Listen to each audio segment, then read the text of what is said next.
السلام علیکم ورحمۃ اللہ وبرکاتہ۔ وعلیکم السلام ورحمۃ اللہ وعلیکم السلام۔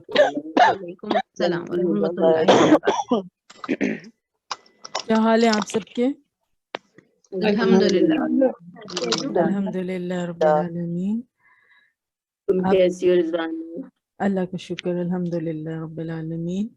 آپ سب کو اس مرحبا رمضان پروگرام میں دل کی گہرائیوں سے خوش آمدید۔ جزاک اللہ۔ جزاک اللہ خیر۔ اب ہم باقاعدہ آغاز کرتے ہیں پروگرام کا۔ رب اشرح لی صدری ویسر لی امری، رب اشرح لی صدری ویسر لی امری واحلل عقدۃ من لسانی یفقہوا قولی، ربی زدنی علما، اللہم انا نسألک علما نافعا وعملا متقبلا ورزقا طیبا۔ اے اللہ، ہم تجھ سے نفع دینے والے علم، قبول ہونے والے عمل اور پاکیزہ رزق کا سوال کرتے ہیں، آمین یا رب العالمین۔ اللہم صلی علی محمد وعلی آل محمد کما صلیت علی ابراہیم وعلی آل ابراہیم انک حمید مجید، اللہم بارک علی محمد وعلی آل محمد کما بارکت علی ابراہیم وعلی آل ابراہیم انک حمید مجید۔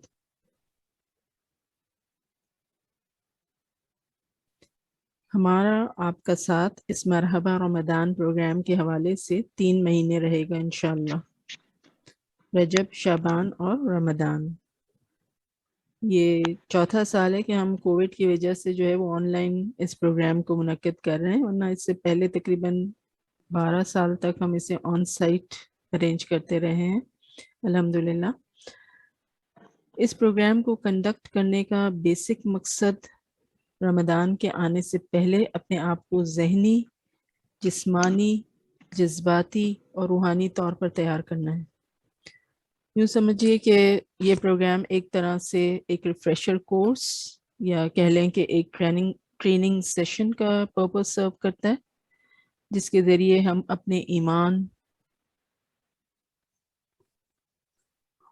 اور اپنے عقائد کو تازہ کرنے اور اپنی عبادات، معاملات کو بہتر سے بہترین بنانے کی کوشش کرتے ہیں، تاکہ آخرت کے سفر کے لیے صالح اعمال کو ذخیرہ کر سکیں۔ تو کچھ باتیں ہم پروگرام کے فارمیٹ اور جو ڈوز اینڈ ڈونٹس ہیں اس کے بارے میں کر لیتے ہیں۔ اس پروگرام میں ہم online and as well as offline simultaneously بیک وقت مختلف سیگمنٹس جو ہیں وہ رن کر رہے ہوں گے۔ آف لائن سیگمنٹس میں دورہ ترجمہ قرآن جو ہے وہ سر فہرست ہے۔ ہر لائیو کلاس کے بعد گروپ پر، جو واٹس ایپ گروپ ہے، اس پر 2 پارے تلاوت اور ترجمے کے ساتھ جو ہے وہ پوسٹ کیے جائیں گے۔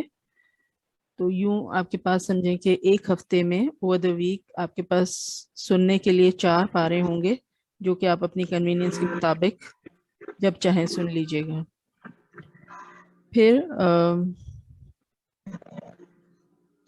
نیکسٹ آف لائن سیگمنٹ جو کہ ایکولی امپورٹنٹ ہے، اینڈ دیٹ از اباؤٹ حدیث ریڈنگ، جس میں ہمارے والنٹیئرز جو ہیں وہ آپ کو آڈیو کلپ کے ذریعے حدیث کا مفہوم سنائیں گے، اور آپ دیکھ رہے ہوں گے کہ کل سے یہ سلسلہ شروع ہو گیا ہے کہ آپ کو جو ہے آڈیو کلپس مل رہے ہیں، جو ریڈنگ والنٹیئرز جو ہیں ہمارے وہ ریکارڈ کر رہے ہیں۔ یہ تمام احادیث جو آپ سن رہے ہیں وہ بخاری شریف سے لی گئی ہیں۔ پھر لائیو کلاس میں ہم جس قرآنی واقعے کے بارے میں بات کریں گے، کوشش کر کے اس سے ریلیٹڈ ایک PDF فائل کلاس کے بعد گروپ پر پوسٹ کی جائے گی، جس میں کچھ تصاویر ہوں گی اس واقعے سے متعلق۔ پھر ہر کلاس کے بعد ایک قرآنی اور ایک مسنون دعا بھی گروپ پر پوسٹ کی جائے گی۔ تو یوں ہر ہفتے آپ کے پاس سمجھیں کہ 2 قرآنی اور 2 مسنون دعائیں ہوں گی، جو کہ آپ اپنی دیگر روزانہ کی دعاؤں میں شامل کر سکتی ہیں۔ ہر ہفتے ہماری 2 کلاسز ہیں، اور ہر کلاس جو ہے وہ 2 گھنٹے کا سیشن ہوگا۔ ٹائم جو ہے وہ اسٹارٹنگ ٹائم جو ہے وہ ویری کر سکتا ہے. ٹھیک ہے, آج بھی میسیجز آ رہے تھے کہ 4 بج گئے, کلاس اسٹارٹ نہیں ہوئی, لیکن جو لنک شیئر کیا تھا گروپ میں اس میں ٹائم مینشن ہوتا ہے. ٹھیک ہے, تو پلیز آپ دیکھ لیجیے گا کہ 4 بجے شروع ہو رہی ہے یا 4:30 بجے شروع ہو رہی ہے. تو ہر کلاس 2 گھنٹے کے سیشن پر ہوگی, اور اس کا ٹائم اور لنک آپ کو گروپ پر بتا دیا جائے گا.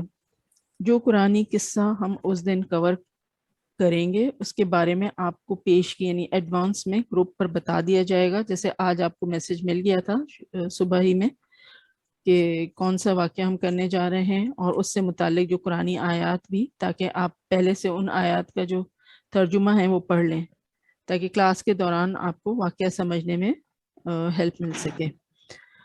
اور دوران کلاس ضرور اس بات کا اہتمام کریں کہ قرآنی مصحف وتھ ٹرانسلیشن, ترجمے والا قرآن جو ہے وہ آپ کے پاس ہو ریفر کرنے کے لیے. ٹھیک ہے, آن لائن سیشن میں ہم اسماء حسنہ سنیں گے جو کہ آپ نے ابھی سنے.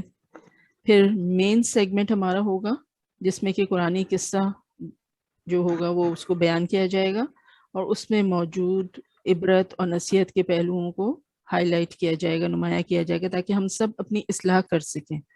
ٹھیک ہے, اور اس کے بعد دعا ہوگی, اور آخر میں ہم ایک نشید سنیں گے, اور پھر سیشن کو وائنڈ اپ کریں گے انشاءاللہ. آپ سب سے گزارش ہے کہ جس نمبر کے ساتھ آپ نے ہمارے پاس رجسٹر کروایا ہے, آپ کا نام اور نمبر ہمارے پاس موجود ہے. ٹھیک ہے, اسی سے ہم آپ کو پہچانتے ہیں یہاں پر. تو اسی نمبر کے ساتھ Rizwana please I am sorry ہم تمہیں انٹرپٹ کر رہے ہیں. ہمیں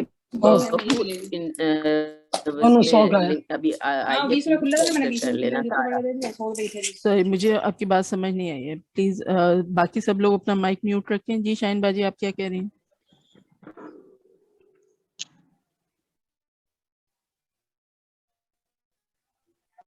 شاہین باجی آپ کچھ کہہ رہی تھیں.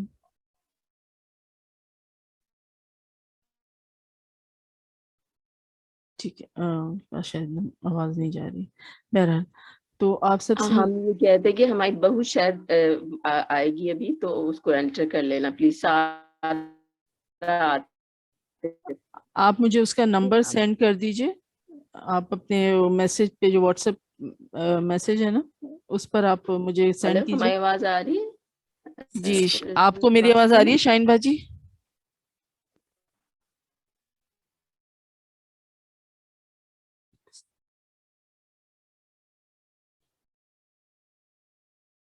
ٹھیک ہے, تو جس نام اور نمبر کے ساتھ آپ نے رجسٹر کروایا ہے اسی نام کے ساتھ اسی نمبر کے ساتھ آپ گروپ میں شامل ہوں, تاکہ وہی نام ہمارے پاس آ رہا ہوگا. اگر کسی وجہ سے فار اینی ریزنس کسی اور نمبر سے آپ جوائن کر رہی ہیں میٹنگ, تو پھر پلیز ہمیں پہلے سے انٹیمیٹ ضرور کر دیں, تاکہ ہمیں ایسا نہ ہو کہ کوئی ان نون نمبر آ رہا ہے یا ان نون نام ہمارے سامنے آ رہا ہے جو ہمارے پاس رجسٹرڈ نہیں ہے, تو پھر ہو سکتا ہے کہ ہم پھر کوئی وہ سیکیورٹی چیک لگائیں اس طرح سے.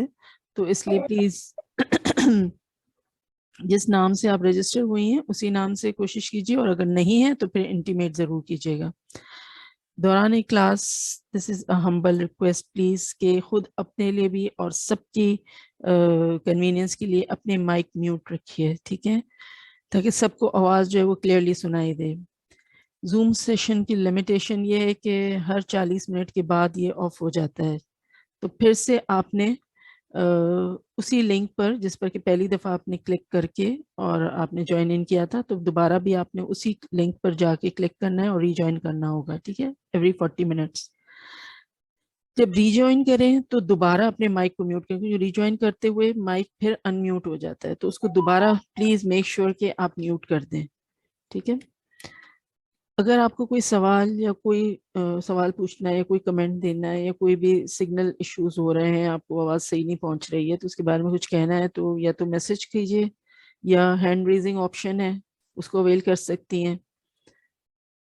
کوئی اور کلاس سے ریلیٹڈ کوئی سوال ہے, کوئی چیز آپ نے سمجھنے کے لیے پوچھنی ہے یا کوئی لنک بیچ میں مس ہو گیا ہے تو آپ کلاس کے آخر میں اگر ٹائم ہو تو تب بھی آپ سوال پوچھ سکتی ہیں, یا پھر گروپ پر آپ پوچھ لیں یا پرسنل چیٹ پر, جیسے بھی آپ کو کنوینئنٹ ہو آپ ضرور سوال پوچھے گا.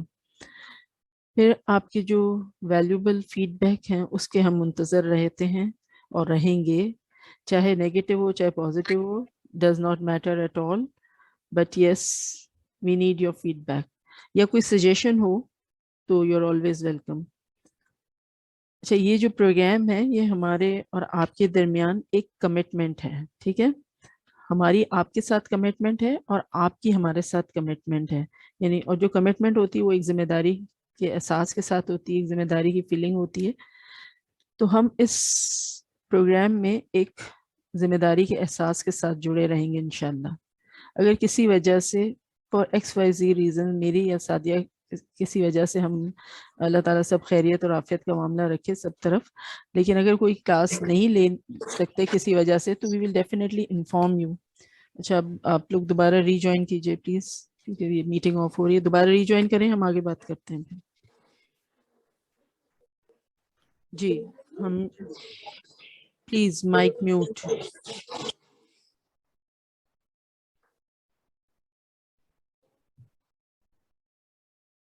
جی, تو بات یہ ہو رہی تھی کہ ہمارا آپ کا یہ کمٹمنٹ اور ایک ذمہ داری کی فیلنگ والا ساتھ ہے جس کے تھرو ہم جڑے ہوئے ہیں. تو اگر کسی اللہ تعالیٰ خیریت اور عافیت کا معاملہ رکھے ہماری طرف بھی اور آپ کی طرف بھی, ہم سب کو اسموتھلی جو ہے اس پروگرام سے ہم مستفید ہوتے رہیں انشاءاللہ. بٹ کبھی ایسی کوئی ایونچولیٹی ہوتی ہے, کچھ ہے, اگر میرا یا ساتھی کی کسی وجہ سے کلاس نہیں لینا تو ہم ڈیفینیٹلی انفارم کریں گے آپ کو گروپ پر.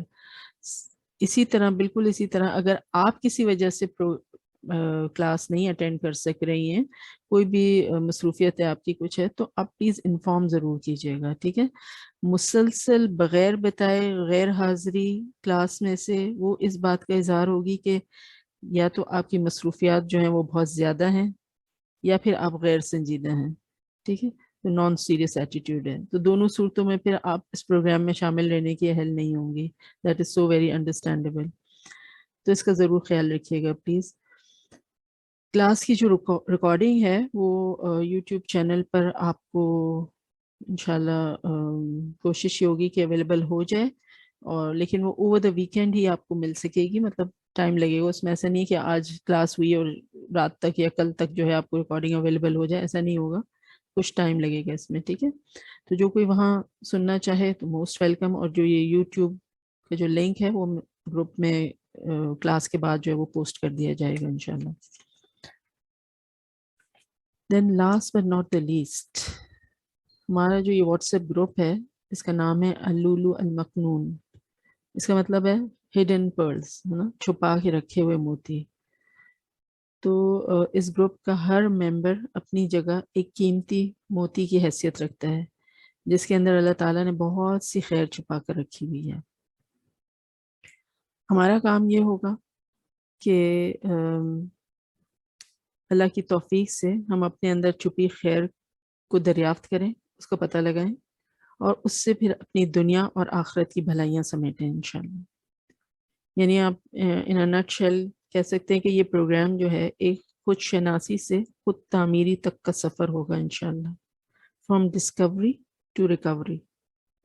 یعنی اپنی جو شارٹ کمنگز ہیں, ہماری غلطیاں ہیں, کمی کوتاہیاں, ان سے ہمیں ریکور کرنا ہے تاکہ اللہ کی مغفرت حاصل کرنے کا اہل ثابت کر سکیں اپنے آپ کو.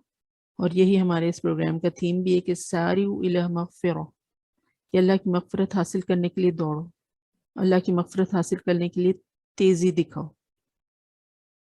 اللہ تعالیٰ ہماری کوششوں کو شرف قبولیت بخشے, آمین.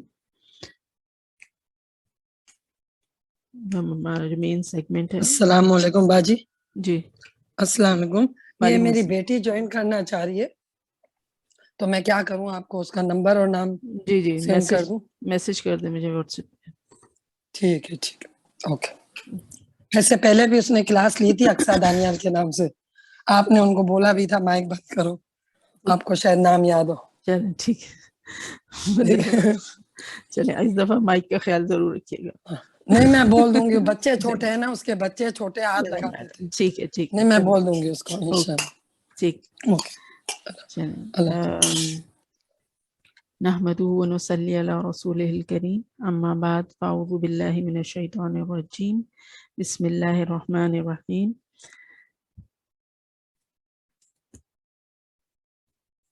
آج کا ہمارا واقعہ جو ہے وہ آدم علیہ السلام کی اولاد میں سے قابیل اور حابیل کا واقعہ ہے. حضرت آدم علیہ السلام اور بی بی حوا علیہ السلام کی پیدائش کے بعد وہ جنت میں تھے. پھر قرآن ہمیں بتاتا ہے کہ شیطان نے انہیں کیسے بہکایا اور جنت سے نکلوایا اور وہ زمین پر آ گئے. زمین پر آنے کے بعد نظام حیات تکمیل کے مراحل طے کرنے لگا. بی بی حوا علیہ السلام میں بچے پیدا کرنے کی صلاحیت پیدا ہو گئی. گلشن انسانیت میں پہلی کلی کھل اٹھی اور باد بہاری کا پہلا جھونکا آ چکا. حوا علیہ السلام کو جب حمل کی گرانی محسوس ہوئی تو اپنے خاوند کے ساتھ خوش خوش رہنے لگی. میاں بیوی کے دل میں بچوں کی محبت اور الفت کروٹیں لینے لگی. وہ سراپا انتظار بن گئے کہ وہ اپنے جگر کے ٹکڑوں کو روئے زمین پر کب دیکھیں گے. وہ کب زمین کے اطراف اور جوانب میں پھریں گے. وہ عالم تخیل میں دیکھنے لگے کہ زمین ان کی اولاد سے آباد ہو جائے گی. وہ مشرق اور مغرب میں چلیں گے. اللہ کے عطا کردہ رزق کو حاصل کرنے کے لیے زمین کا سینہ شق کریں گے. یہاں جنت کی سی بہاریں نہ سہی لیکن اولاد کی وجہ سے آدم علیہ السلام بہت خوش تھے اور حوا علیہ السلام بچے کے تصور سے پھولی نہ سما رہی تھیں. حمل کے ایام میں ماں کو طرح طرح کی تکلیفوں کا سامنا کرنا پڑتا ہے لیکن یہ ممتا کا جذبہ ہوتا ہے اور بچوں کی محبت ان تمام تکالیف کو بھلا دیتی ہے. ماں بچے کی پیدائش کا سن کر خوش ہو جاتی ہے کیونکہ اولاد تو ہے ہی آنکھوں کی ٹھنڈک اور دل کا قرار. تو حوا علیہ السلام کے بطن سے بچوں کے 2 جوڑے پیدا ہوئے. مطلب ان کے جو بچے پیدا ہوتے تھے وہ ٹوینز میں پیدا ہوتے تھے. تو یہ جو 2 جوڑے پیدا ہوئے یعنی قابیل اور اس کی بہن اور حابیل اور اس کے ساتھ بہن. دونوں بھائی والدین کی کفالت میں عہد شباب کو پہنچے حتیٰ کہ زندگی کی شادابی ان کے جسموں میں بھر گئی اور قوت شباب اور جوانی اپنے عروج کو جا پہنچی. دونوں بچیاں وہ بھی بلوغت کی عمر کو پہنچ گئیں. اب حابیل اور قابیل زمین میں رزق کی تلاش میں دک و دو کرنے لگے. قابیل زمینوں پر محنت کرتا اور ان سے فصلیں اگاتا اور اس کا بھائی حابیل ریوڑ چراتا اور غلہ بانی کرتا. دونوں ابھی اپنے والدین کے ساتھ خوشی اور مسرت سے رہ رہے تھے. یہ مختصر سا خاندان امن و چین سے زمین کی آباد کاری میں مصروف تھا. وقت گزرتا گیا اور موت پنجے پھیلائے انسانیت کے شکار کے لیے گھات لگائے بیٹھی تھی. دونوں بھائیوں میں قوت مردانگی عروج پر پہنچ گئی اور انہیں شادی کی ضرورت محسوس ہونے لگی تاکہ وہ اپنی بیویوں سے فرحت و سکون حاصل کر سکیں اور ان کی صحبت سے تسلی اور اطمینان پائیں. تو یہ شہد کی سی میٹھی آرزو ان کے دلوں میں پیوست ہو گئی. ان کی کوششوں اور بھاگ دوڑ کا دائرہ کار اسی امید پر آ کر ختم ہوتا تھا. تو ہم دیکھتے ہیں کہ شروع سے ہی اللہ تعالیٰ نے انسان کو مال اور اولاد سے آزمایا ہے. جس شخص سے قدرت امتحان لینا چاہتی ہے اس کا مال بڑھ جاتا ہے اور اولاد کی نعمت اسے عطا ہو جاتی ہے. تو زمین کی بہاریں اور خزانے اس کی جھولی میں ڈال دیے جاتے ہیں. قدرت کو شاید یہ منظور تھا کہ اولاد آدم جو ہے وہ ایک امت نہ رہے بلکہ وحدت کثرت میں بدل جائے اور رائے اور سوچ میں نوعیت اور خلقت میں سعادت اور شقاوت میں مختلف رنگا رنگی آ جائے. تو اللہ تعالیٰ نے ابو البشر آدم علیہ السلام کو وحی کی کہ ان میں سے ہر ایک کی شادی دوسرے کے ساتھ پیدا ہونے والی بہن سے کر دی جائے. مطلب ایک ٹائم میں جو ٹوینز پیدا ہوتے تھے اور ان کی پھر دوسری دفعہ جو ٹوینز پیدا ہوتے تو آپس میں ان کی شادیاں ہوتی تھیں. آدم علیہ السلام نے حکم خداوندی سے بچوں کو مطلع کیا. آدم علیہ السلام کو امید تھی کہ ان کا فیصلہ جو ہے بلا چوں چرا مان لیا جائے گا. اگر انسان کا نفس شریر نہ ہوتا تو انسان کو کبھی بھی ہلاکت اور بربادی کی اتاہ گہرائیوں میں نہ گراتا اور والد کی تمنا جو ہے وہ پوری ہوتی. تو آپ دیکھیں کہ یہ شروع کے انسان ہے کہ ابھی تو دنیا قائم ہونے جا رہی ہے نا. تو اس وقت جو ہے نفس کی ہی اکساہٹ گناہ پر جو ہے ان کو آمادہ کر رہی تھی. ابھی تو صحبت کی بات ہی نہیں آئی تھی کہ دوست احباب ہوں اور یہ سارا سلسلہ چلے، لیکن نفس جو ہے وہ ڈے ون سے انسان کی برائی کی طرف اکساتا ہے. تو بہت ضروری ہے کہ اس بے لگام نفس کے بے لگام گھوڑے کو جو ہے لگام اس کی کس کر جو ہے رکھا جائے. اور یہ شریعت جو ہے، قرآن جو ہے وہ ہمیں بتاتا ہے کہ کیسے اس کی لگام کو ہم نے کس کے رکھنا ہے. تو انسانی طبیعت کا قوام سمجھتے ہیں، جیسے کہتے ہیں کہ انگریڈینٹ، ٹھیک ہے، وہ ہرس اور طمع ہے. ون آف دا انگریڈینٹ انسان کے خمیر میں جو ہے ہرس اور طمع رکھی گئی ہے. جس نے اپنی نفسانی خواہشات کی سرکشی کو روکا اور اس بکٹٹ گھوڑے کو لگام دی اور ہوس پر عقل کا پہرا بٹھا دیا، وہ دنیا اور آخرت میں تکریم کا مستحق قرار پائے گا. وہ دنیا اور آخرت میں عزت و اکرام حاصل کرے گا. مگر جس نے شہوانی خواہشات کی رسی ڈھیلی چھوڑ دی اور عقل کی باغ ڈور ہوس کے ہاتھ میں دے دی، اس کے اعمال ضائع ہو گئے اور اس کی ساری کوششیں جو ہیں وہ خارج چلی گئی. حالانکہ وہ سوچ رہا ہوتا ہے کہ اس کی کوششیں جو ہیں وہ کارآمد ہوں گی، پھل لائیں گی، لیکن ایسا ہوتا نہیں ہے. تو طبیعت انسانی کا مسخ ہونا اور نفس کا سرکش ہو جانا دنیا میں بہت بڑا امتحان ہے. جب آدم علیہ السلام نے اپنے ارادے سے بچوں کو آگاہ کیا تو قابیل جو ہے آگ بگولا ہو گیا اور اپنے والد کے حکم کو ماننے سے انکار کر دیا، کیونکہ اس کے ساتھ پیدا ہونے والی بچی خوبصورت تھی اور حابیل کے ساتھ پیدا ہونے والی بچی حسن صورت میں دوسری بہن سے کم تھی. تو اس فیصلے پر راضی نہ ہوا. اس کی خواہش تھی کہ وہ اپنے ساتھ پیدا ہونے والی بہن سے شادی کرے. مطلب دس واز اگینسٹ نیچر، اللہ کا حکم ایسا نہیں تھا. ٹھیک ہے، تو ظاہری حسن شروع سے ہی آپ دیکھیں منہ زور طوفان کی مانند نفس سے بشری سے کھیلتا رہا ہے اور انسان کو ہلاکت اور تباہی کے گھڑے میں گراتا آیا ہے. یہی حسن ظاہری اور جمال خلقی دونوں بھائیوں میں دوری، نفرت اور دعوت کا سبب بنا، ایک بون آف کنٹینشن بن گیا. ایک نے اپنے والد کی اطاعت سے انحراف کیا اور اللہ سے کیا ہوا وعدہ توڑ ڈالا اور پہلا عہد شکن ٹھہرا. اور یہ کون تھا؟ قابیل. قابیل کے انکار سے آدم علیہ السلام گویا تند و تیز ہواؤں کی لپیٹ میں آ گئے. انہوں نے اس قدر غم اور تکلیف کا تو جنت میں سوچا بھی نہیں تھا. ان کی ذات دونوں بچوں میں تقسیم ہو گئی. وہ دونوں کی سلامتی اور بقا چاہتے تھے، یہاں تک کہ اللہ تعالیٰ نے آدم علیہ السلام کو اس مشکل سے نکلنے کا طریقہ بتا دیا. اس سے یہ غم اور اندوہ کی یہ جو تکلیف تھی، یہ منہ زور آندھی جو ہے وہ چھٹ گئی. اللہ کریم نے حکم دیا کہ دونوں بھائی میری رضا کی خاطر قربانی دیں. جس کی قربانی قبول ہو جائے گی وہی اپنے ارادے اور خواہش کو عملی جامہ پہنانے میں کامیاب ہو جائے گا. حابیل نے اپنے مختلف روایات میں یہ مختلف آپ کو وہ ملتے ہیں ریفرنس، کہ کہیں پہ آتا ہے کہ اونٹ کی قربانی دی اور کہیں پہ آتا ہے کہ دمبے کی قربانی دی یا کہیں پہ کہ بھیڑ کی قربانی دی. قابیل نے اپنے کھیت سے گندم کی قربانی پیش کی. دونوں کے دلوں میں امید کے چراغ جل اٹھے. ہر ایک سوچ رہا تھا کہ وہ اپنے مقصد میں کامیاب ہوگا اور اس کی امید پوری ہو جائے گی. حابیل بہت خوش قسمت اور راست باز تھا، اس لیے اس کی قربانی قبول ہو گئی، لیکن قابیل کی قربانی رد ہو گئی. کیوں؟ کیونکہ اس نے اپنے والد کے حکم سے انکار کیا تھا نا، اور قربانی دیتے ہوئے اللہ کی رضا کی نیت بھی نہیں کی تھی. قابیل کی پریشانی کی پھر کوئی حد نہ رہی. امید کے سارے چراغ گل ہو گئے. وہ بغض اور کینے کی تصویر بن گیا. اس کی سرکشی پھوٹ پڑی اور غصہ جو ہے انتہاؤں کو چھونے لگا. اپنے بھائی کو دھمکی دی اور کہا کچھ بھی ہو میں تمہیں قتل کر کے دم لوں گا تاکہ تمہیں ایک بدبخت کے ساتھ رہنے کی زحمت نہ کرنا پڑے، کیونکہ تو خوش بخت ہے نا، تو بڑا خوش قسمت ہے، تیری قربانی قبول ہو گئی ہے. مجھے اس بھائی چارے کی کوئی ضرورت نہیں. میرے اندر سے رشتوں کا تقدس رخصت ہو چکا ہے اور میرا دل بہت اداس ہے. حابیل نے حسرت بھرے لہجے میں بھائی کو نصیحت کی اور کہا میرے بھائی، بہتر تو یہ کہ تم اصل بیماری کا سراغ لگاتے اور اس کا کوئی علاج کرتے.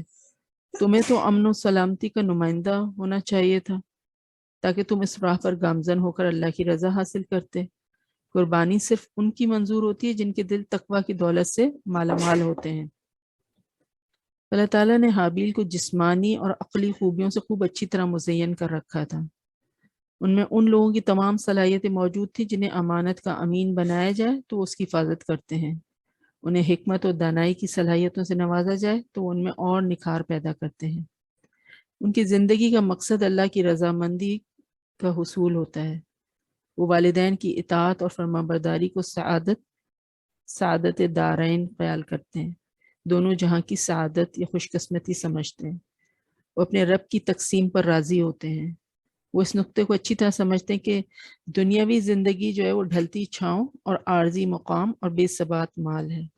حابیل اپنے بھائی کو بہت چاہتا تھا، وہ اسے برابر نصیحت کرتا رہا اور اسے سمجھاتا رہا کہ اللہ تعالیٰ سے کیے گئے عہد کو نہ توڑو۔ قابیل کی دھمکی کا اسے کوئی خوف نہیں تھا، کیونکہ اللہ تعالیٰ نے اسے خاص قوت سے نواز رکھا تھا نا، اللہ پر بھروسہ تھا اس کے اندر الہی قوت موجود تھی۔ وہ جانتا تھا کہ قابیل جو ہے شیطان کے دھوکے میں آ گیا ہے، وہ انتقام کی آگ میں جل رہا ہے اور سرکشی کی راہوں پر سرپٹ دوڑ رہا ہے۔ حابیل نے سب کچھ تقدیر پر چھوڑ دیا، سوچا کہ قدرت الہی نے اگر اس کے بھائی کے لیے یہی راہ متعین کر دی ہے تو وہ تقدیر سے لڑ تو نہیں سکتا۔ لیکن اس کے دل میں ایک لمحے کے لیے بھی یہ خیال نہ آیا کہ وہ اپنے بھائی کو نقصان پہنچائے یا اسے تکلیف دے۔ کیوں؟ کیونکہ ازل سے اللہ نے اس کی پیشانی پر سعادت کا لفظ لکھ دیا تھا اور اس کے اندر خوف خدا ودیت ہو چکا تھا، وہ متقی تھا۔ حابیل نے از راہ شفقت و محبت پھر سے قابیل کو نصیحت کرنا شروع کی۔ اس نے ایسی گفتگو کی جس میں قابیل کے زخموں کا مرہم تھا، اس کے بغض اور کینے کی دوا تھی۔ اس نے فرمایا کہ اے میرے بھائی، بے شک تو ظلم اور زبردستی کی راہ پر چل نکلا ہے اور صراط مستقیم سے بہت دور نکل آیا ہے۔ اپنے عزائم میں تو گناہ گار ہے اور اپنی رائے میں حق سے بہت دور ہے۔ تمہارے لیے بہت ہی مناسب تھا کہ تم اپنے گناہوں سے توبہ کرتے اور فسق اور فجور سے باز آ جاتے، لیکن جب تو نے میرے قتل کا پختہ عزم کر لیا ہے اور ہر حال میں تو اس گناہ کو کر گزرنے پر تلا ہوا ہے، تو میں اپنا معاملہ اللہ تعالیٰ کے سپرد کرتا ہوں کہ کہیں میں بھی گناہ کی روش اختیار نہ کر بیٹھوں یا اللہ کی نافرمانی کا داغ میرے دامن کو داغدار نہ کر دے۔ بس گناہ کا بوجھ تجھے ہی مبارک، اس کا انجام بہت برا ہے، تیرا شمار جہنمیوں میں ہوگا اور سرکشوں کو جہنم کی سزا ہوگی۔ قابیل کے سینے میں دہکتی آگ کو بھائی کی محبت جو ہے وہ سرد نہ کر سکی، اور نفرت اور عداوت کے شعلے محبت، رحمت، شفقت اور مہربانی کی چھینٹوں سے بھی سرد نہ ہو سکے۔ قابیل نے نہ تو خوف خداوندی کا کچھ احساس کیا اور نہ والدین کی محبت اور شفقت کی رعایت کی، سراسر نفس کی اطاعت پر کمر بستہ ہو گیا اور یوں دنیا میں سرکشی اور برائی کرنے والا پہلا شخص قرار پایا۔ آخر وہ وقت آ ہی گیا جس میں ایک سرکش نے انتہائی اقدام کرنا تھا۔ حابیل اپنے بھائی کے ہاتھوں قتل ہو گیا اور حماقت، جہالت اور انتقام کا پہلا شکار ٹھہرا۔ قابیل نے اپنے جوان بھائی کی کھلتی کلی کو مسخ کر ڈالا اور اس کی زندگی کا چراغ گل کر دیا۔ حابیل کا ستارہ اس افق سے غائب ہو گیا جس افق سے اس کا باپ اس کو طلوع ہوتے دیکھا کرتا تھا۔ آدم علیہ السلام تنہائی اور وحشت سی محسوس کرنے لگے۔ حابیل انہیں رہ رہ کر یاد آنے لگا۔ بہت کوشش کی کہ کہیں سراغ ملے لیکن بے سود۔ قابیل سے بھائی کے متعلق پوچھا لیکن اس نے غصے اور طیش کے لہجے میں یہ جواب دیا کہ وہ اس کی نگہداشت پر مقرر تو نہیں، وہ کہ اس کا کیئر ٹیکر تھوڑی لگا ہوا تھا، وہ اس کا رکھوالا اور نگہبان تو نہیں ہے۔ آدم علیہ السلام سمجھ گئے کہ اس نے اپنے بھائی کو قتل کرنے کا قبیح جرم کر لیا ہے۔ وہ غم و علم کی تصویر بنے اپنے بیٹے کی جدائی کے غم کو سینے میں چھپائے قابیل پر شفقت کرتے رہے اور کہتے کہ میں حسرت و یاس اور افسوس میں اپنے دل سے کہتا ہوں کہ میرے ایک ہاتھ نے مجھے تکلیف دی ہے اور میں اسے اپنے آپ سے الگ نہیں کر سکتا۔ حابیل زمین پر قتل ہونے والا پہلا شخص تھا۔ اب قابیل کو کچھ سمجھ نہیں آ رہا تھا کہ بھائی کی لاش کو کیسے چھپائے۔ اسے بوری میں ڈالے کندھے پر اٹھائے پھرتا رہا۔ وہ بہت پریشان اور مضطرب تھا، دل خون کے آنسو رو رہا تھا اور جگر جو پاش پاش ہو چکا تھا۔ اور ایسا کیوں نہ ہوتا اس کے نفس نے شفقتوں اور محبتوں کا گلا گھونٹ دیا تھا۔ پورا دن وہ پھٹی پھٹی نظروں سے حیران اور پریشان چلتا رہا۔ رات آئی تو وہی بے چینی اور پریشانی تھی۔ تو عذاب کی ایک دلدل تھی کہ کسی پہلو قرار نہ تھا۔ شرمندگی، غم اور حزن میں کروٹیں بدلتے رات گزر گئی۔ اب لاش میں جو ہے وہ تعفن پیدا ہوا، تعفن یعنی بدبو آنے لگی۔ اب وہ اسے نہیں اٹھا سکتا تھا، لیکن کیا کرے، کچھ سمجھ بھی نہیں آ رہا تھا۔ تو ایسے میں ضروری تھا کہ رحمت خداوندی اپنے پاک باز بندے کی لاش کی نگہداشت کرتی، مخلوق کو ایک دائمی ضابطہ مہیا کرتی اور آدم اور اس کی اولاد کی عزت و تکریم کو باقی رکھنے کا اہتمام کرتی۔ اور یہ بھی ضروری تھا کہ ایک سرکش اور گمراہ شخص کو سخت تنبیہ کی جاتی اور اسے درس عبرت دیا جاتا۔ تو وہ وہی خداوندی اور الہام باری تعالیٰ کے لائق تو تھا نہیں، اس لیے اسے ایک کوے کی شاگردی جو ہے اٹھانا پڑی، کوے کی شاگردی کی ذلت اٹھانا پڑی قابیل کو، تاکہ اس کی دانائی ایک حقیر، کالے اور کمزور حیوان کے سامنے گھٹنے ٹیکنے پر مجبور ہو جائے، اور اتنی ذلت اور رسوائی کے ساتھ حاصل کیے گئے درس کے ذریعے اس کی انا کو فنا کی نیند سلا دیا جائے، تاکہ وہ ہمیشہ ذلت میں مبتلا رہے۔ اللہ تعالیٰ نے 2 کوے بھیجے، دونوں نے قابیل کے سامنے لڑائی کی، ایک نے دوسرے کو قتل کر دیا، پھر اپنی چونچ سے گڑھا کھودا اور مردہ کوے کے جسم کو دفن کر دیا۔ اسے دیکھ کر قابیل جو ہے بہت نادم اور شرمندہ ہوا اور کہہ اٹھا کہ ہائے افسوس، کیا قاصر رہا میں کہ ہوتا اس کوے کی مانند تو چھپا دیتا، تو میں اس کوے کی مانند تو چھپا دیتا لاش اپنے بھائی کی۔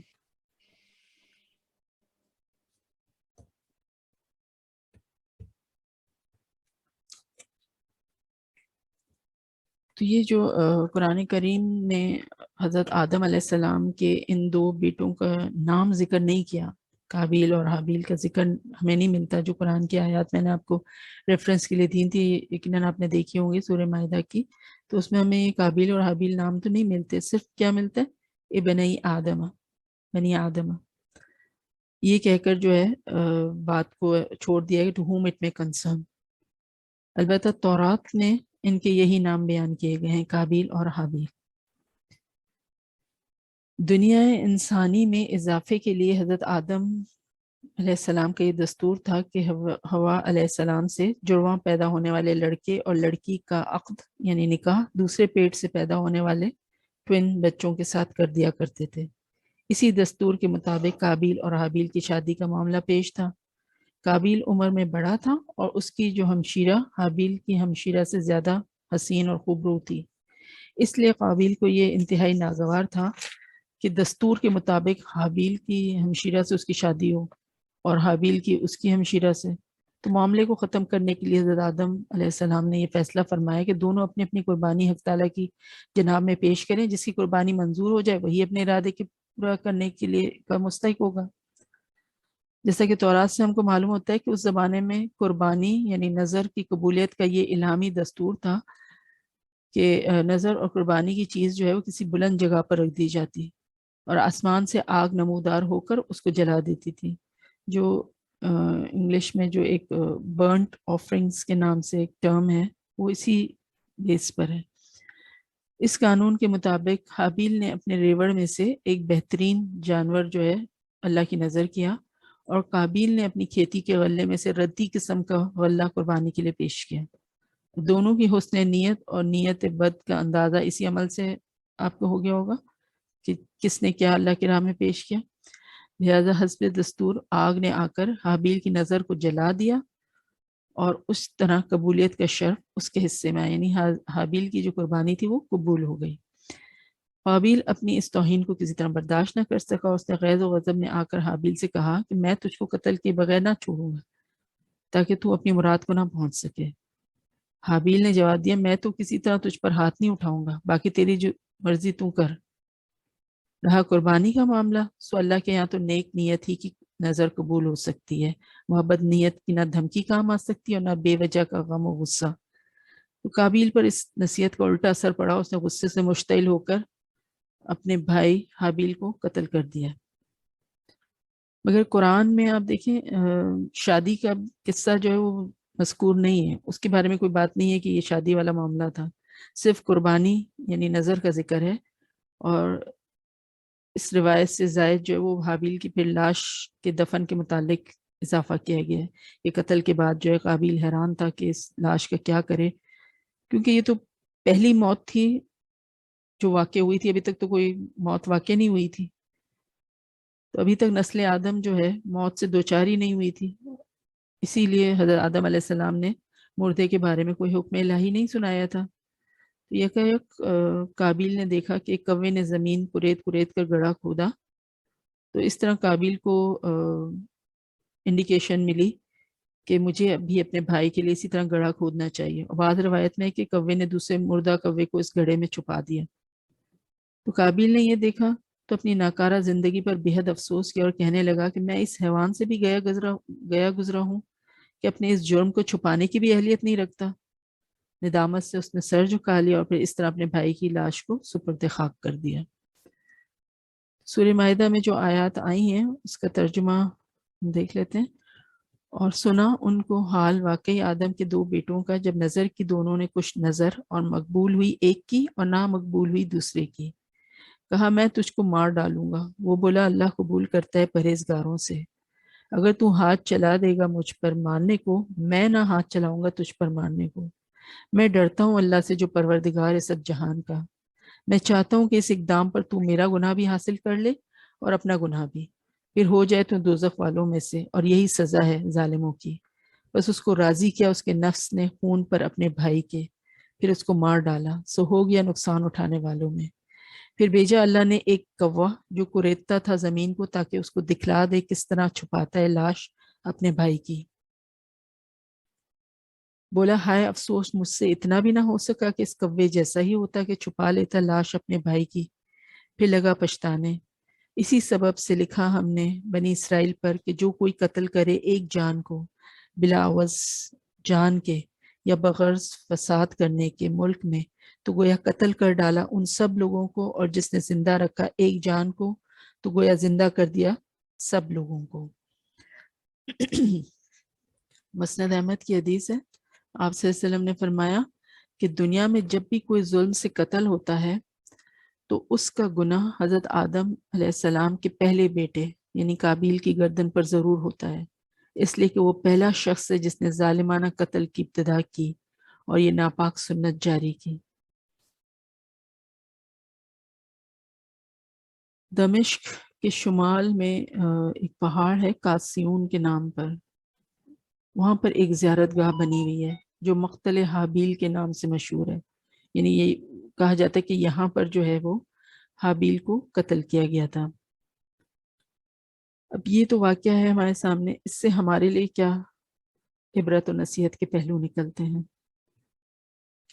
جو سورہ مائدہ کی آیت نمبر 32 ہے، اور جو ابھی ہم نے یہ مسند احمد کی حدیث سنی، تو ہم پر یہ حقیقت آشکارا ہوتی ہے کہ انسان کو اپنی زندگی میں ہرگز کسی گناہ کی ایجاد نہیں کرنی چاہیے، کسی گناہ کا موجد نہیں بننا چاہیے، کسی گناہ کے کام کو انوینٹ نہیں کرنا چاہیے تاکہ وہ کل کو بدکاروں اور ظالموں کے لیے ایک نئے حربے کا کام نہ دے، ورنہ نتیجہ یہ ہوگا کہ کائنات میں جو شخص بھی آئندہ اس بدعت کا اقدام کرے گا، انوویشن یا انوینشن کوئی آپ نے کی کوئی برا کام تو اقدام کرے گا، تو بانی بدعت جس نے اس بدعت کو رائج کیا وہ بھی برابر اس گناہ کا حصہ دار بنتا رہے گا، اور پھر موجد ہونے کی وجہ سے، انوینٹر ہونے کی وجہ سے ابدی ذلت اور خسران کا مستحق ٹھہرے گا۔ گناہ بہرحال گناہ ہے، لیکن گناہ کی ایجاد، اس کا موجد ہونا، اس کو انوینٹ کرنا، اس کے انوویشن میں حصہ ڈالنا، اس کے لیے ہمیشہ ہمیشہ کا وبال سر سے باندھ لیتا ہے انسان اپنے۔ تو اللہ تعالیٰ ہمیں اس سے محفوظ رکھے، نعوذ باللہ من ذالک۔ پھر آپ دیکھیں کہ حابیل اللہ تعالیٰ کا مقبول بندہ تھا اور قابیل بارگاہ الہی کا دھتکارا ہوا، اس لیے ضرورت تھی کہ حابیل کے پاک جسم کی توہین نہ ہو اور نسل آدم کی کرامت اور بزرگی قائم رکھنے کے لیے بعد از موت تدفین کی سنت قائم ہو جائے، اور تقاضۂ انصاف تھا کہ قابیل جو ہے اس کی جو اس نے کری ہوئی حرکت کی تھی اس پر اس کو دنیا میں ذلیل کیا جائے اور اس قابل بنا دیا جائے کہ خود اس کو اپنی بے وقتی اور عقل و دانش کی کمی کا احساس ہو جائے. اسی لیے آپ دیکھیں نہ اس کو الہام بخشا گیا اور نہ اس جو کبھی حرکت اس نے کی اس کو چھپانے کے لیے عقل کی روشنی عطا کی گئی، بلکہ ایک ایسے حیوان کو اس کا رہنما بنایا گیا جو عیاری اور مکاری میں طاق اور ایک ایول جینیس ہونے میں ضرب المثل ہے. مطلب کوے کے ساتھ ہم کیا چیز جوڑتے ہیں؟ چالاک کوا. تو اس کی جو چالاکی ہوتی ہے وہ آن دا گڈ سائڈ ہوتی ہے یا بیڈ سائڈ؟ لیکن بیڈ سائڈ پہ ہوتی ہے نا. مکاری عیاری میں بہت شاک ہے وہ، تو ایول جینیس ہے اس کوے کے پاس. تو آپ دیکھیں قابیل کا رہنما پھر اس کو بنایا گیا، کیونکہ الہام اور وہ تو نیک خیال کا ہوتا ہے نا، اور الہام ہمیشہ اللہ کی طرف سے ہوتا ہے.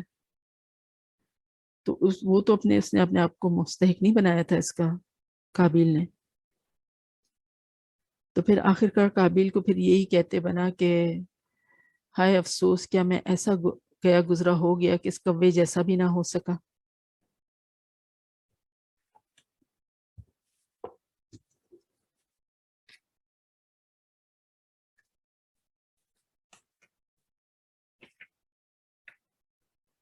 تو اللہ تعالیٰ اس قصے میں حسد، ظلم اور سرکشی کا انجام بد جو ہوتا ہے وہ بیان فرما رہے ہیں کہ حضرت آدم علیہ السلام کے 2 صلبی بیٹوں یعنی قابیل اور حابیل کے درمیان کس طرح لڑائی ہوئی. ایک نے دوسرے پر کس طرح زیادتی کر کے اس کو قتل کر دیا. قاتل کو صرف یہ حسد تھا کہ اللہ تعالیٰ نے اس کو ہی کیوں نعمت سے نوازا اور اسی کی قربانی کیوں قبول کی گئی ہے. چنانچہ قاتل تو دونوں جہانوں میں تباہ و برباد ہوا اور مقتول جو ہے یعنی حابیل مظلوم ہو کر جنت کا مستحق ٹھہرا. تو اللہ تعالیٰ جو یہ آیات شروع ہو رہی ہیں اس میں اگر آپ اس سے پہلے سورہ مائدہ میں ریفرنس ٹو کانٹیکسٹ دیکھیں تو بنی اسرائیلیوں سے خطاب ہو رہا ہے. اللہ تعالیٰ فرماتا ہے نا کہ اے نبی صلی اللہ علیہ وسلم ان اولاد یہود کو یا بنی اسرائیلیوں کو حضرت آدم علیہ السلام کے بیٹوں یعنی حابیل اور قابیل کا واقعہ سنا دیں. در حقیقت آپ دیکھیں کہ یہودیوں کو آئینہ دکھایا جا رہا ہے کہ ان کو جو ہے حضور صلی اللہ علیہ وسلم کی نبوت پر وہ کیوں ایمان نہیں لائے تھے. ان کو بھی تو حسد کا مرض لاحق تھا نا. ان کے لیے کیا مسئلہ تھا؟ کیوں نہیں مانا انہوں نے؟ ان کی تو کتابوں میں درج تھا، جو قرآن ہی بتاتا ہے کہ وہ تو اپنے بیٹوں سے زیادہ آپ کو پہچانتے ہیں کہ یہ آخری نبی ہیں. لیکن پھر کیا وجہ تھی کہ ایمان نہیں لایا آپ کی نبوت پر؟ کیوں؟ کیونکہ ان کو یہ تھا کہ یہ بنی اسماعیل میں سے کیوں آ گیا، بنی اسرائیل میں سے آنا چاہیے تھا. تو بھئی یہ بنی اسرائیل جو کہتے ہیں، اسرائیل جو یعقوب علیہ السلام کا لقب تھا نا. یعقوب علیہ السلام کس کے بیٹے تھے؟ اسحاق علیہ السلام. تو اسحاق علیہ السلام اور اسماعیل علیہ السلام میں کیا رشتہ تھا؟ بھائی تھے نا، ابراہیم علیہ السلام کے بیٹے تھے نا دونوں.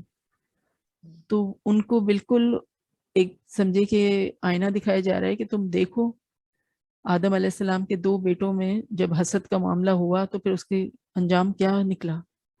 تو تم بھی جو یہ حسد دل میں پال رہے ہو جس کی وجہ سے تم آخری نبی صلی اللہ علیہ وسلم پر ایمان نہیں لا رہے، تم بھی خود اپنے لیے ہلاکت کا گڑھا کھود رہے ہو.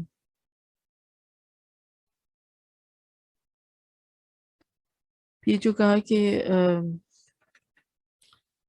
وَاتْلُ عَلَيْهِمْ نَبَأَ بَنِي آدَمَ بالحق کے معنی ہے کہ یہ واقعہ صحیح اور واضح انداز میں بیان کیجئے کہ نہ اس میں جھوٹ کی آمیزش ہو اور نہ ہی اس میں کمی اور زیادتی کا کوئی دخل ہو. تو اس واقعے سے بیسیکلی آپ دیکھیں کہ 2 طرح کے انسانوں کی مثالیں ہم کو معلوم ہوتی ہیں. ایک نیک اور متقی انسان کی مثال جو اللہ کے عذاب سے ڈرتا ہے اور اس کی حرام کردہ جو اللہ کی حرام کردہ چیزیں ہیں، حرمات ہیں، ان کا خیال رکھتا ہے. اور دوسرا شخص جو ہے وہ کیا ہے؟ شریر، حاسد اور کینہ پرور کی مثال ہے جس کو اس کے حسد و کینے نے اندھا کر دیا. اس حسد نے اس کو اللہ کے اور اللہ کے بندوں کے حقوق سے یکسر غافل کر دیا.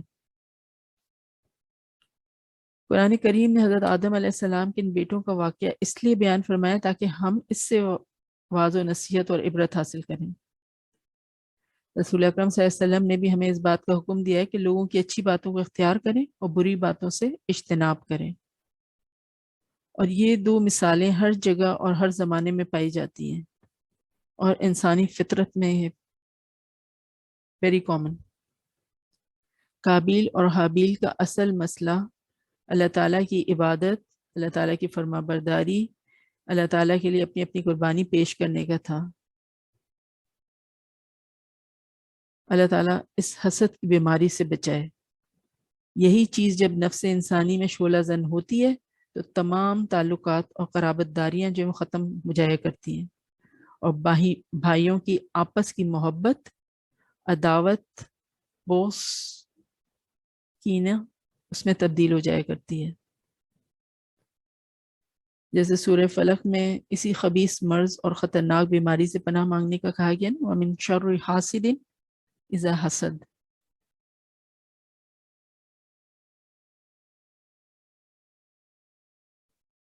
یہ حدیث کا مفہوم ہمیں یہ بھی ملتا ہے کہ اللہ کے رسول صلی اللہ علیہ وسلم نے فرمایا ہے کہ حسد سے بچو کیونکہ یہ تمہارے دین کا صفایا کر دیتی ہے.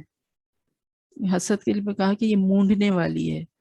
تو مونڈنا کہتے ہیں بالوں کو مونڈنا ہوتا ہے نا، بالوں کا صفایا نہیں، یہ تو تمہارے دین کا ہی صفایا کر دیتی ہے. تو اگر ہم نفس کی وجہ سے یا شیطان کی وجہ سے حسد کا شکار ہیں تو کیا کرنا ہے ہمیں؟ ساریو الی مغفرہ، دوڑو اللہ کی مغفرت کی طرف، اللہ سے توبہ استغفار کریں کہ یہ بیماری ایسی ہے جو نہ دین کا چھوڑے گی اور نہ دنیا کرنے تو ذلتی بربادی ہوگی. اگر دنیا میں نہیں ہے تو دنیا ہے کتنے دن کی، آخرت جو ہمیشہ کی ہے اس میں تو تباہی اور بربادی ہی ہے.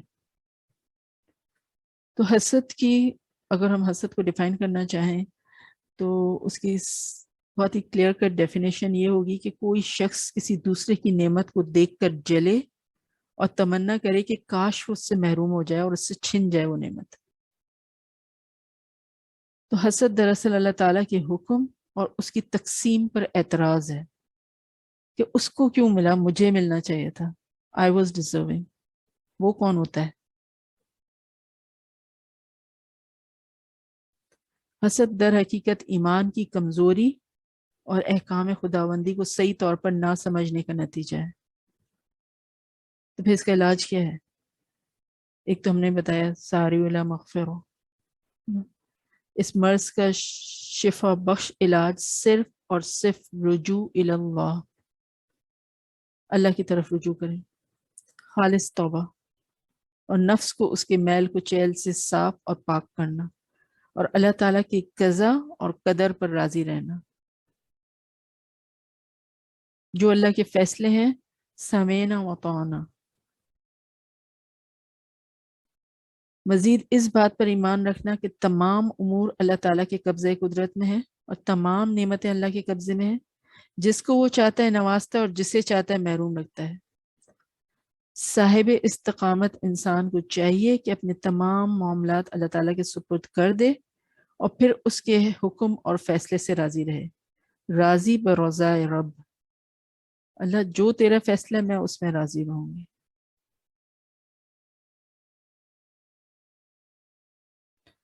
اور اللہ تعالیٰ کے سامنے دست دعا دراز کرے اور بجائے دوسرے سے حسد کرنے کے اور اس کی زوال نعمت کی تمنا کرنے کے خود بھی اللہ تعالیٰ سے نعمت اور فضل مانگے کہ اللہ تو نے اس کو دیا تو مجھے بھی دے.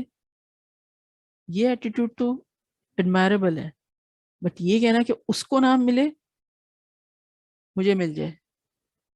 اور حسد کا جو ایکسٹریم درجہ ہوتا ہے نا وہ کیا ہے کہ مجھے چاہے ملے نہ ملے لیکن اس سے چھن جائے. That is the limit.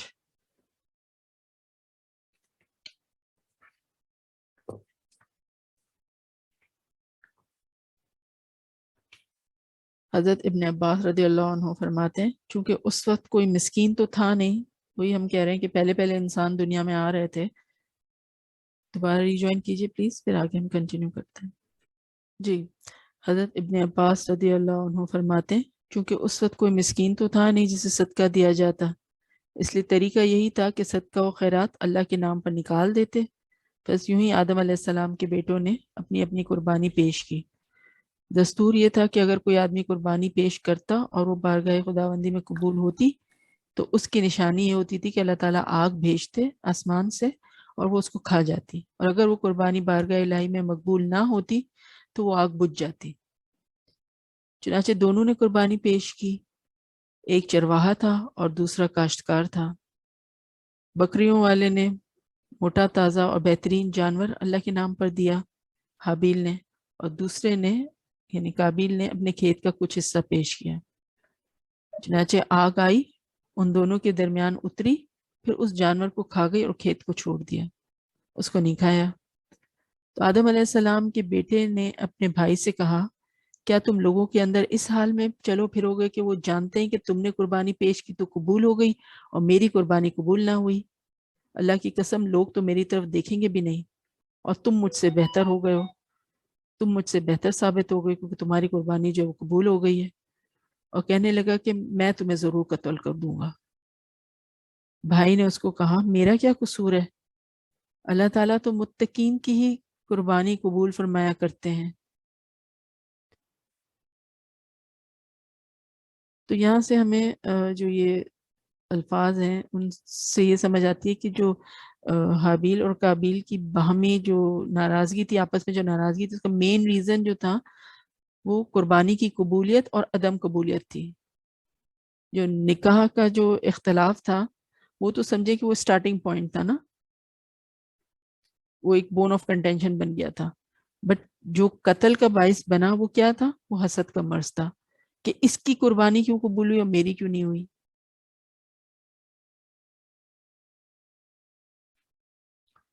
پھر یہ جو فرمایا کہ انما یتقبل اللہ من المتقین، تو اس کا مطلب یہ کہ اللہ تعالیٰ انہی لوگوں کے اعمال قبول فرمایا کرتے ہیں جو خدا سے ڈرتے ہیں، جو خدا خوفی رکھتے ہیں، جو پرہیزگاری کرتے ہیں.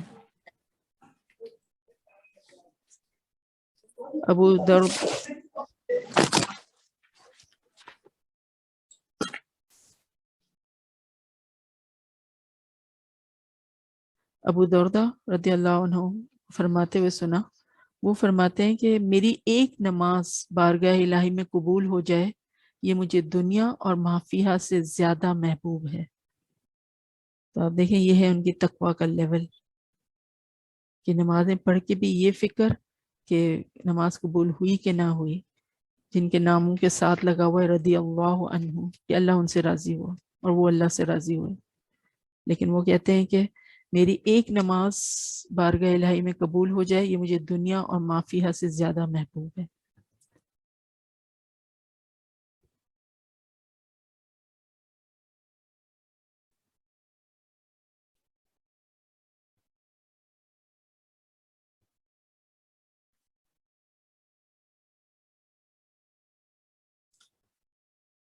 حضرت معاذ رضی اللہ تعالیٰ عنہ سے روایت ہے کہ لوگ ایک میدان میں جمع ہوں گے، ایک منادی ندا لگائے گا کہ پرہیزگار لوگ کہاں ہیں، بس وہ رحمان کے زیر سایہ اٹھ کھڑے ہوں گے. اللہ تعالیٰ نہ ان سے پردہ فرمائیں گے اور نہ حجاب. پوچھا گیا متقین سے کون لوگ مراد ہیں، یہ پرہیزگار لوگ سے کون مراد ہیں؟ تو فرمایا کہ وہ لوگ جو شرک اور بت پرستی سے بچنے والے ہیں اور خالص اللہ تعالیٰ کی رضا کے لیے عبادت کرتے ہیں، پھر یہ لوگ جنت میں چلے جائیں گے. اور یہ جو فرمایا کہ اگر تو نے ہاتھ بڑھایا مجھے قتل کرنے کے لیے تو میں اپنا ہاتھ آگے نہ کروں گا تجھے قتل کرنے کے لیے. انی اخاف اللہ رب العالمین، مجھے تو اللہ کا خوف ہے جو تمام عالموں کا پروردگار ہے. تو اس کے معنی و مفہوم یہ ہے کہ میں تو تمہارا مقابلہ نہیں کروں گا ورنہ میں بھی تمہارے ساتھ گناہ میں شریک ہو جاؤں گا نا. اور انی اخاف اللہ رب العالمین، مطلب یہ کہ تم جو چاہو کرو، میں تو تمہاری طرح نہیں کروں گا بلکہ میں صبر اور احتساب سے کام لوں گا. میں اپنے آپ کو کنٹرول کروں گا، میں اپنے آپ پر کنٹرول کروں گا۔ حضرت عبداللہ بن عمر رضی اللہ عنہ فرماتے ہیں واللہ وہ زور و طاقت میں اس سے زیادہ تھا، وہ یعنی حابیل جو ہے زور و طاقت میں اس سے زیادہ تھا، مگر پرہیزگاری نے اس کو ارتکاب جرم سے روکا۔ اسی لیے بخاری اور مسلم میں نبی اکرم صلی اللہ علیہ وسلم سے یہ ارشاد ثابت ہے کہ آپ صلی اللہ علیہ وسلم نے فرمایا جب دو مسلمان اپنی تلواریں لے کر مقابل ہو جائیں تو قاتل اور مقتول دونوں دوزخ میں جائیں گے۔ صحابہ رضی اللہ عنہم نے پوچھا کہ یا رسول اللہ قاتل کی وجہ تو خیر سمجھ میں آتی ہے مگر مقتول کیوں دوزخی ہوگا؟ آپ صلی اللہ علیہ وسلم نے فرمایا کہ وہ بھی اپنے صاحب کے قتل پر حریص تھا، آیا تو وہ بھی اسی نیت سے تھا نا کہ مار دے گا۔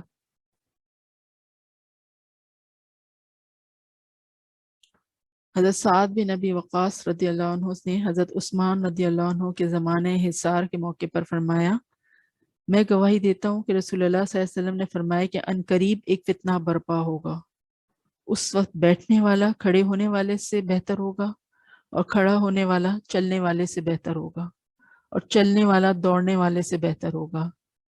کسی نے پوچھا کہ اگر کوئی شخص میرے گھر میں آ گھسے اور مجھے قتل کرنے کے لیے دست درازی کرے تو میں کیا کروں؟ دست درازی یعنی ہاتھ آگے بڑھائے مجھے قتل کرنے کے لیے تو میں کیا کروں؟ حضور صلی اللہ علیہ وسلم نے فرمایا تم آدم علیہ السلام کے بیٹے کی طرح ہو جانا۔ کون سے بیٹے کی طرح؟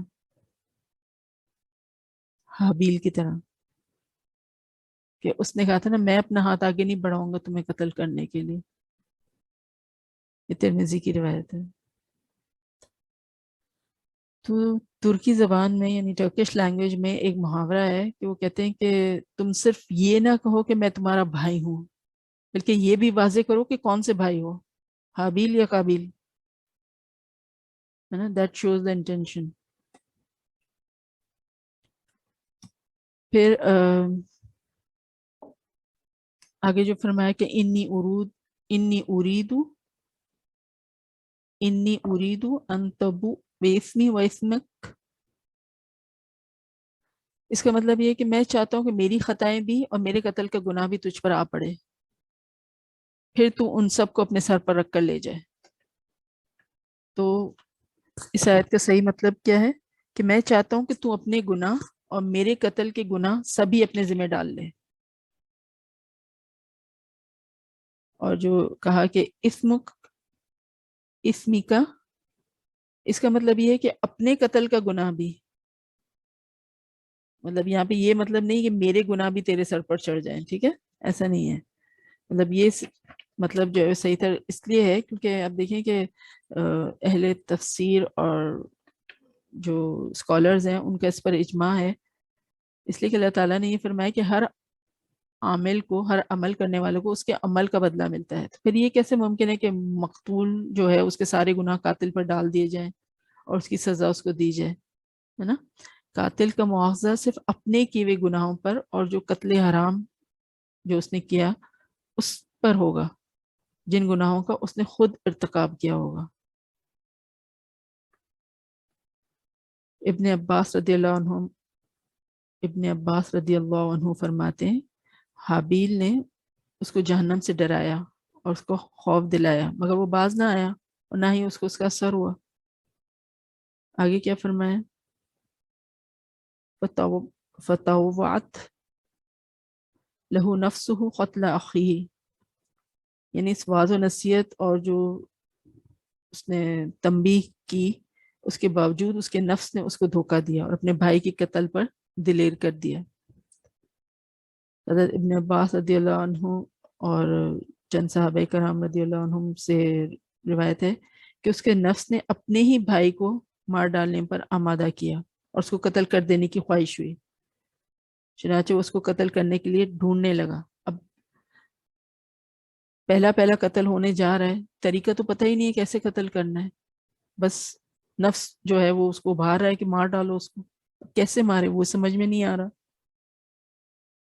تو اس کو قتل کرنے کے لیے ڈھونڈنے لگا۔ حابیل اپنے جانوروں کو لے کر پہاڑوں پر چلے گئے، اپنی بکریاں چراتے رہے۔ ایک دن وہ اس کے پاس پہنچ گیا اور ایک بڑا بھاری پتھر اٹھا کر ان کے سر پر دے مارا۔ اس وقت وہ سوئے ہوئے تھے۔ جو وہ مر گئے تو ان کو کھلے میدان میں چھوڑ دیا. اور بعض اسکالرس کا کہنا ہے کہ قابیل نے ان کو گلا گھونٹ کر اور درندوں کی طرح کاٹ کاٹ کر مار دیا تھا. ابن جریر رحمۃ اللہ علیہ فرماتے ہیں جب اس نے قابیل نے قتل کا ارادہ کیا تو ان کی گردن کو موڑنے لگا. شیطان آیا اور اس نے ایک جانور لیا اور اس جانور کے سر کو ایک پتھر پر رکھا اور دوسرا پتھر لے کر اس کے سر پر زور سے مارا جس سے وہ جانور مر گیا. تو قابیل دیکھ رہا تھا، چنانچہ اس نے بھی پھر اسی طرح ایگزیکٹلی کیا. تو آپ دیکھیں کس کی رہنمائی میں یہ کام کیا؟ شیطان. پھر کیا ہوا؟ فَأَصْبَحَ مِنَ الْخَاسِرِينَ.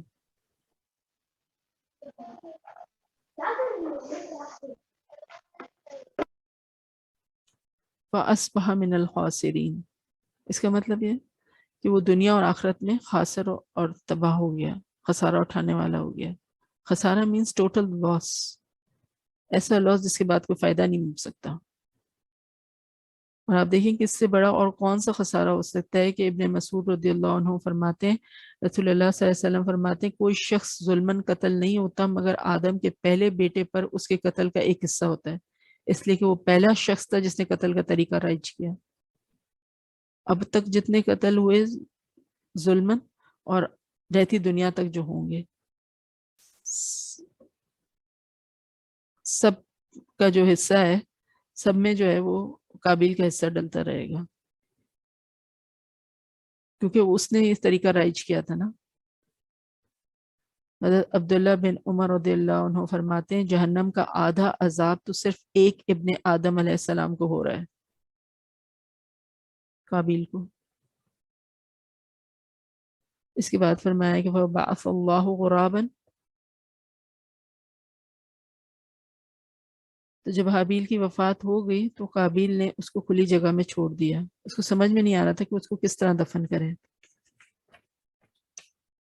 قابیل اپنے بھائی کی لاش کو اپنے کندھے پر لاد کر، یہ بھی کہا جاتا ہے کہ 1 سال تک پھرتا رہا.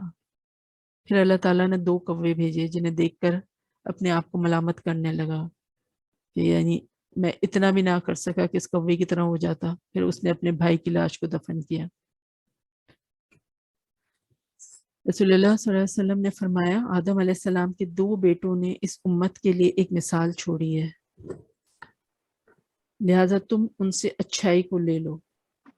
مزید فرمایا کہ بے شک اللہ تعالیٰ نے تمہارے لیے آدم علیہ السلام کے 2 بیٹوں کی مثال بیان فرمائی ہے، لہذا تم اس میں سے اچھائی کو لے لو اور برائی کو چھوڑ دو.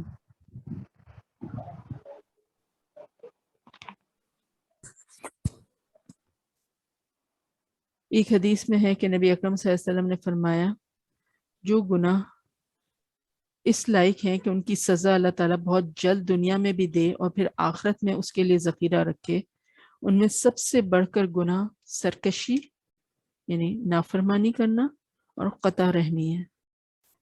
تو قابیل کے اس فعل میں تو دونوں باتیں جمع ہو گئی تھی، اس نے نافرمانی بھی کی اور قطع رحمی کرنے والا بھی ہوا.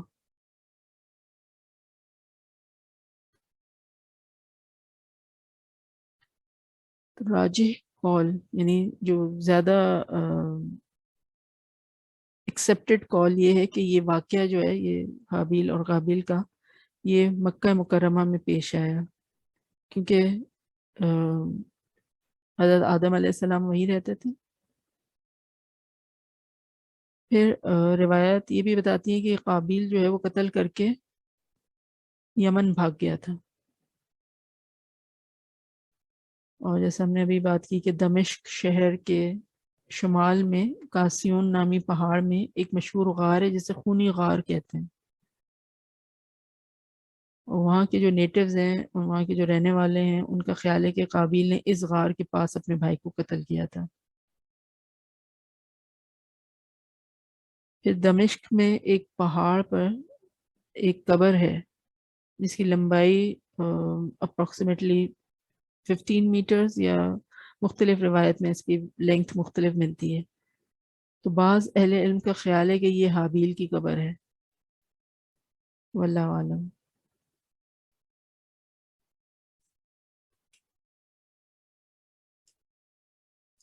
تو الحمدللہ یہ قصہ پورا ہوا. وما علینا الا البلاغ. سبحان اللہ و بحمدہ سبحان اللہ العظیم. اللہم صلی علی محمد و علی آل محمد و بارک وسلم.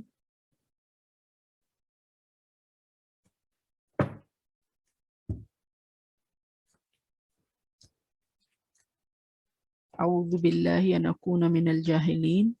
میں اللہ کی پناہ میں آتا ہوں کہ میں جاہلوں میں سے ہو جاؤں. یا مقلب القلوب ثبت قلوبنا علی دینک. اے دلوں کے پلٹنے والے ہمارے دلوں کو اپنے دین پر جما دے. آمین ثم آمین رب العالمین.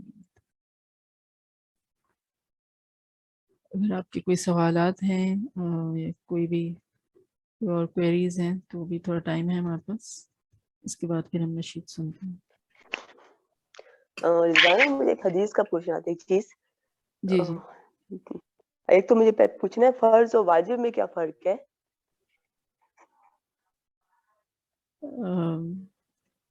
فرض اور واجب میں there is a thin line of difference. مطلب فرض جیسے ہم نے پورا کرنا ہوتا ہے تو واجب بھی ہمیں ادا کرنا ہی ہوتا ہے. ٹھیک ہے. مطلب یہ نا کہ تو جس کے آپ ادا نہ کریں تو پھر آپ سے you have to be answerable to that. آپ سے پوچھا جائے گا. تو اسی طرح واجب کے بارے میں بھی یہی ہے. ٹھیک ہے. اچھا جیسے اس دن حدیث بتا رہی تھی جو ہم جمعے کا جو غسل ہے کہتے کیسے کرنا چاہیے جیسے غسل جنابت وہ واجب ہے تو جیسے بعض ہم لوگ نہیں بھی کرتے نہیں نہایا یا پھر جلدی سے نکل آئے نہا کر تو وہ پوچھ رہا تھا میں نے. دوبارہ پوچھے نورین کیا کہہ رہی؟ جیسے جمعے کا جو غسل ہوتا ہے کہتے ہیں غسل جنابت کی طرح کرنا چاہیے وہ واجب ہے. اچھا. تو وہ حدیث پہ بتا رہی تھی. حدیث ابھی حدیث پہ تھا نا تو انہیں کسی نے بتائی یہ بات. تو اسی میں نے کہا میں ہاں تو واجب تو مجھے سمجھ میں آ گیا کبھی بعض ہم نہیں بھی کرتے یہاں پہ جلدی نکل آتے ہیں. جی تو جی. وہ مجھے ہاں تو اس تھوڑا طرح سا کو واجب ہے کیا؟ تھوڑا سا یہ فقہی مسئلہ ہے تو اس کو میں دیکھوں گا. اگر مجھے اس کا کوئی جواب ملا تو پھر میں آپ کو ہاں ٹھیک ہے. کیونکہ بہت دفعہ ہم لوگ نہیں کرتے تو وہ مجھے یہ کہ پھر پتہ نہیں ایسا مردوں کے لیے شاید ہے پتہ نہیں. ٹھیک ہے میں نے دیکھ کہا لوں میں گی. اگر اس کے بارے میں ہاں کچھ پتا چلا تو میں آپ کو بتاؤں گی. ٹھیک. ہاں چل تھینک یو. اور کسی کو؟ السلام علیکم رضوانہ جی. جی جی. میرے پاس جو مصحف ہے نا مفتی تقی عثمانی کا ہے. ٹھیک ہے. اس کے اندر آج میں نے یہ پڑھا کہ یہ جو ٹوینز کا ہے نا کہ ٹوینز ہوئے حضرت آدم علیہ السلام کے پہلے تو پھر دوبارہ ٹوینز ہوئے. تو مجھے یہ ڈفرینس سمجھا کہ وہ تو حرام ہوتا ہے نا اس میں بھی لکھا ہوا یہی کہ وہ مجھے ڈفرینس سمجھ آیا ابھی تک نا کہ یہ اس بچے سے اس بچی کی ہوئی تو مطلب آدم علیہ السلام کے بعد جو جنریشن ہوئی نا آگے. ٹھیک ہے. وہ کیسے ان کی شادی کیسے ہوئی اور ان سے کیا ہوا اس میں ہے لیکن مجھے سمجھ نہیں آیا نا. آج میں نے پڑھا تھا اس سے پہلے. نہیں آپ یہ دیکھیں تو شروع کے انسان جو ہیں آگے نسل انسانی کیسے چلے گی. تو یہی ہوتا تھا کہ آدم علیہ السلام اور حوا علیہ السلام ہی تھے تو ان کے جو ایک سیٹ آف ٹوئنز ہوتے تھے ان کی شادی جو ہے دوسرے سیٹ آف ٹوئنز سے ہوتی تھی. ٹھیک ہے. پھر اب اس وقت تو یہی ہو سکتا ہے نہیں ہوا ہی اسی طرح سے نا. یہ تو چلا ہے اسی طرح سے. اللہ تعالیٰ نے یہ طریقہ بتایا تھا اسی طرح سے یہ نسل انسانی آگے چلی ہے. اور پھر ان کے بچے تو پھر تو سمجھے کہ کزنز ہو گئے تو پھر وہ تو چلتا رہا سلسلہ. لیکن اس میں یہی ہوتا تھا کہ ایک سیٹ آف ٹوینس کے یہ جو حابیل کابیل کا ہم نے سنا ان کا تو جھگڑا یہی تھا نا کہ کابیل نے کہا کہ جو میرے ساتھ ہوئی ہے میرے ساتھ جو ٹوین گرل ہے میں اس سے شادی کروں گا. جبکہ شریعت میں آدم علیہ السلام کی شریعت اس میں یہ نہیں تھا. اس میں تھا کہ آپ نے اپنے نیکسٹ سیٹ آف ٹوین سے کرنا ہے. بھائی وہ آپ کی بہن ہے آپ نے اس سے نہیں کرنا ہے. صحیح ہے. تو لیکن انہوں نے کیا کہ میں اس سے کروں گا وہ خوبصورت ہے میں اسی سے کروں گا. تو یہیں سے تو وہ چلا تھا. تو لیکن یہ اس وقت یہ تھا کیونکہ اللہ کا حکم یہی. ہاں بالکل ایز پر اللہ کا حکم یہ ہوا تھا ہو رہا تھا. ٹھیک ہے. تھینک یو سو مچ.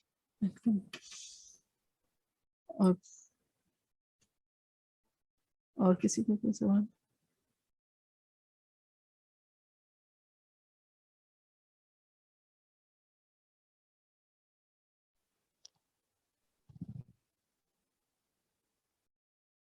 ٹھیک ہے نشید سن لیتے ہیں. مجھے بالکل ہی نہیں آئی ہے. آئی نو کہ جو ہے نا وائی فائی کا ذرا ویک سگنل ہے کہیں کہیں. جمال الوجود اب آ رہی ہے بذكر الإله آ رہی ہے ارے کیا بات ہے. اوکے بنور هدى جمال الوجود بذكر الإله وتصفو الحياة بنور هدى وتطلب نفس له طاعة ويبلغ سعد إلى منتهى فؤاد شغوف إلى ربه أحب رضاه أحب لقاه يظل يجيء إلى ربوة قرار ويسمو وذا مرتضى فلا لهو يثنيه عن سيره ولا جمع مال تغى الشهوات إذا ما ينادي منادي الفلاح تراه لذاك يحث خطاه تراه لذاك يحث خطاه جمال الوجود بذكر الإله وتصفو الحياة بنور هدى جمال الوجود بذكر الإله وتصفو الحياة بنور هدى وتطرب نفس له طاعة ويبلغ سعد إلى منتهى يتم ربي أيا غافرا رجوتك عفوا ولا لي سواه ودمع يسيل على مصحف به يصل الله صوف من أتى فتلك سجايا لقلب سليم إلى الله دوما تدور رحى فيا سعد من كان ذا همة إلى جنة في أعالي سماء إلى جنة في أعالي سماء جمال الوجود بذكر الإله وتصفو الحياة بنور هدى جمال الوجود بذكر الإله وتصفو الحياة بنور هدى وتطرب نفس له طاعة ويبلغ سعد إلى منتهى